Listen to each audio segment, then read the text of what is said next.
Kanina si Daddy, masakit ulo ni Daddy kanina. Oo nga.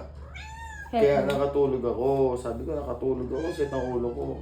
Okay na ako ngayon. Oo nga. Ikaw, okay ka na? Hindi ka pa okay? Eh, kumain ka na? Ah. Oh, saan ka punta? Oo. Uminom ka ng tubig. Sit ng ulo ko kanina kay.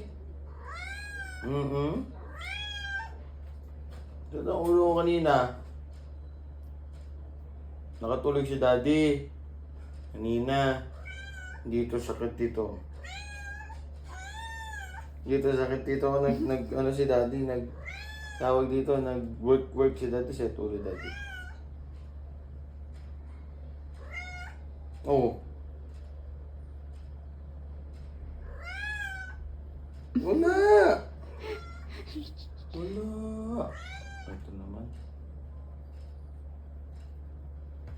Gusto mo lambing?